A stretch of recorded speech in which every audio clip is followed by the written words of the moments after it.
I felt God leading and guiding. This is the first place I interviewed after seminary, and just felt this was the place to come. And so we came here, and I stood on a rooftop and I said, this is our Nineveh. God, you brought us here to this city to make an impact and a difference. What's that going to look like? I'm not sure, but I just felt like this was our place. This is what we needed to do and where we needed to be.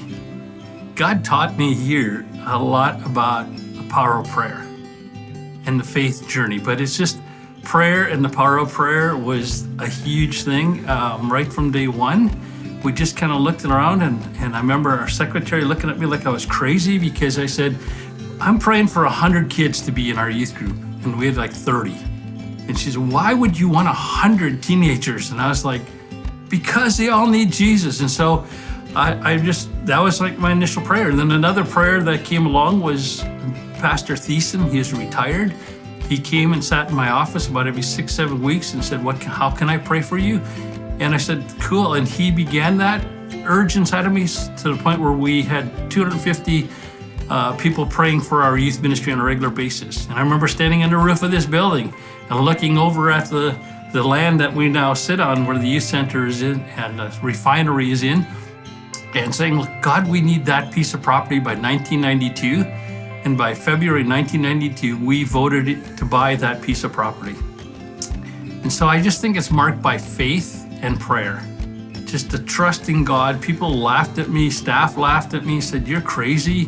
Why would you even start praying that way? And I shared it with one of our board members, and he said, oh, I think you're right. We need this building. And then we bought it. Then we had some interesting conversations about what to do with it, but it became the youth building. My hope and prayer for this community is that they continue to reach out to the next generation, to the kids that are around, to the teens that are in the city. There's thousands of them that are all over the city. And I reflect back to where this church started. And it started because the leaders, the people in the church that began to develop Trinity Baptist Church said, we want a church that speaks English for our kids, so that our kids will learn in English and be able to be discipled in the English language. And so that's why I think this church has gone the way it has. And they actually took out second mortgages on their homes just to build the church, to get that first church started and up and moving. So I salute those people, and I thank them, and I really pray that continues to go for the next generations to come. I think my 22 years here at Trinity, we did a lot of growth. We've had several building projects. In fact, there used to be in the basement of the old building a coffee house, and that was there when I came. The junior highs met out in the shed where the kids are at. Those kinds of things happened, and then we took over the land next door and built. Those kind of things for those 22 years were like moving forward. Yeah, there were some rocky roads, and the skateboard ministry was not the easiest thing, but it was there. And the basketball ministry that we started with all the hoops out there, which drove people crazy because we wrecked the light bulbs, but it was all part of ministry. And so that was just fun. And then moving on to saying, okay, I think my time is done here. It was time to go and fulfill a dream that I had in college to actually be a professor, which is crazy. And I had the opportunity to go and do that for like 16 years. And so doing those kinds of things just fueled my passion for faith again and prayer, and just seeing God open doors and work through things. So I think that happened. And then it came time to say, okay, our grandkids are here.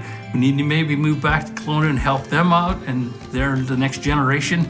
And so we packed up and moved one more time and came back here, and it just felt like Trinity was still a part of our lives. It was still a part of our soul, in a sense. 22 years here, just grew and just said, you know what, we need to go back to the church that just did us so many favors and so much ministry happened, and just be here.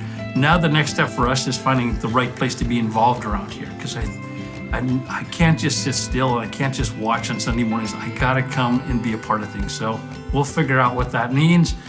We've had a year to kind of adjust to the move. Now it's time to kind of get on with life and see where we can serve.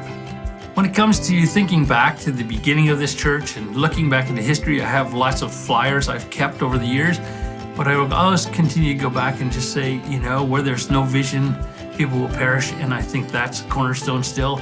And I just want to thank the people that started this church and are willing to hire me in this church and to be a part of my lives, our lives as a family, going way back to 1984 and kind of saying we were a church of 400 and being here to the end where we were a church of 2,500. And so it's just amazing to look back. And so I just say thank you. Thank you to the people who allowed us to come and do ministry here.